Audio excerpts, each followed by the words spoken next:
Halo semuanya, kita di sini ingin menjelaskan tentang sistem pencernaan manusia. Mengapa kita perlu makan dan minum?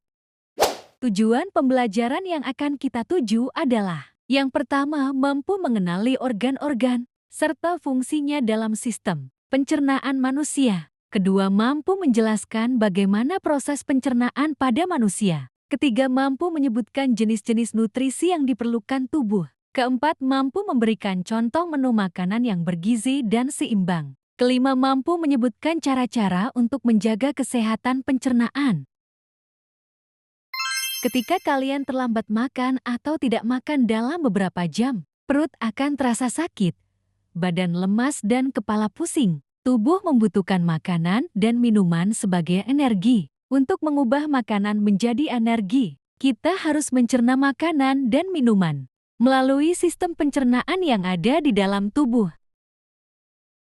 Apa itu sistem pencernaan? Sistem pencernaan adalah rangkaian organ dalam tubuh manusia yang bekerja sama untuk mencerna makanan menjadi energi dan zat gizi yang dibutuhkan tubuh. Proses pencernaan makanan dimulai dari mulut hingga menjadi feses yang dikeluarkan melalui anus.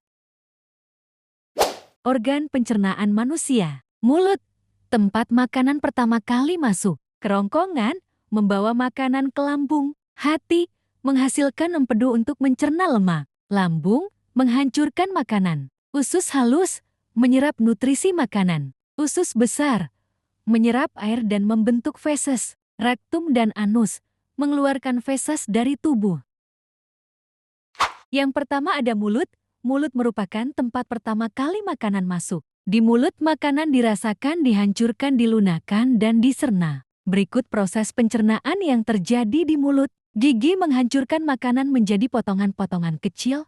Lidah mencampur makanan dengan air liur dan merasakan makanan tersebut, kemudian lidah mendorong makanan menuju kerongkongan. Yang kedua ada kerongkongan. Setelah makanan dicerna di mulut, makanan masuk ke kerongkongan. Kemudian kerongkongan membawa makanan dari mulut ke lambung melalui gerakan otot yang disebut peristaltik. Lambung berfungsi menghancurkan makanan dengan enzim dan asam lambung. Enzim menghasilkan karbohidrat, lemak, dan protein yang terkandung dalam makanan, sedangkan asam lambung membunuh kuman dan bakteri yang ada pada makanan. Setelah dihancurkan di lambung, makanan akan berbentuk bubur.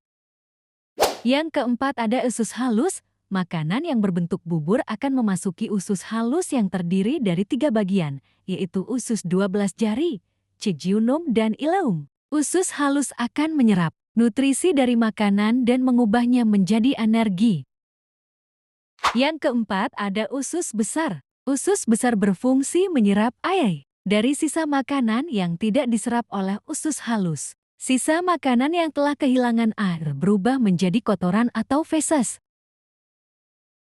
Yang kelima ada rektum dan anus. Sisa makanan yang sudah menjadi feses akan disimpan sementara di rektum dan dikeluarkan dari tubuh melalui anus. Nah, ada beberapa organ pendukung pencernaan. Yang pertama ada hati. Hati menghasilkan empedu yang berfungsi untuk mencerna lemak. Kedua ada kantung empedu, menyimpan empedu dari hati dan mengeluarkannya ke usus halus. Ketiga ada pankreas. Pankreas menghasilkan enzim untuk membantu pencernaan makanan.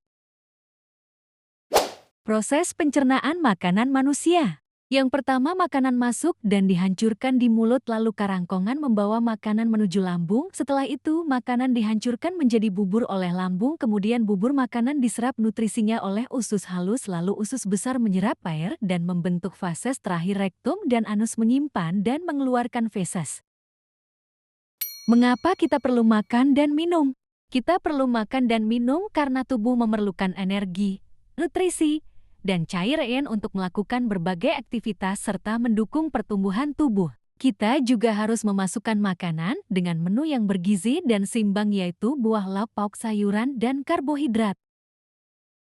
Jenis-jenis nutrisi dalam makanan: protein, telur, ikan, daging, serta berbagai jenis kacang-kacangan. Berfungsi untuk pertumbuhan dan perbaikan tubuh. Karbohidrat, nasi, kentang, jagung, umbi-umbian, sagu, dan tepung-tepungan. Dibutuhkan tubuh untuk menghasilkan energi secara cepat, lemak, daging, kacang-kacangan, ikan, mentega, dan susu. Berfungsi melindungi organ tubuh dan menyerap vitamin. Vitamin, buah-buahan dan sayur-sayuran. Berfungsi membantu tubuh melawan kuman penyakit dan menjaga kesehatan organ, serat, sayur-sayuran, buah-buahan, dan kacang-kacangan. Membantu menjaga kesehatan usus dan mempermudah proses pembuangan air besar, air, buah-buahan, sayur-sayuran, dan air minum. Air membantu melunakkan makanan dan pembentukan air liur. Piramida nutrisi makanan. 5% minyak, mentega, gula, makanan manis, dan minuman manis. 20% daging, ikan, telur, dan kacang-kacangan. 35% buah-buahan dan sayur-sayuran. 50% nasi, roti, singkong, gandum, dan kentang. Ini adalah contoh menu makanan bergizi sudah mengandung serat, vitamin, mineral, karbohidrat, protein, dan lemak. Menjaga kesehatan sistem pencernaan. Yang pertama, makan makanan bergizi seimbangan. Kedua, hindari makanan terlalu berminyak atau pedas. 3, mengunyah makanan sebanyak 32 kali dan secara perlahan. 4, minum air putih yang cukup dan olahraga teratur. Kesimpulannya, sistem pencernaan sangat penting untuk mengolah makanan menjadi energi dan zat gizi bagi tubuh agar dapat melakukan berbagai aktivitas serta mendukung pertumbuhan tubuh. Dengan mengonsumsi makanan seimbang dan bergizi, kita dapat menjaga tubuh tetap sehat dan bertenaga.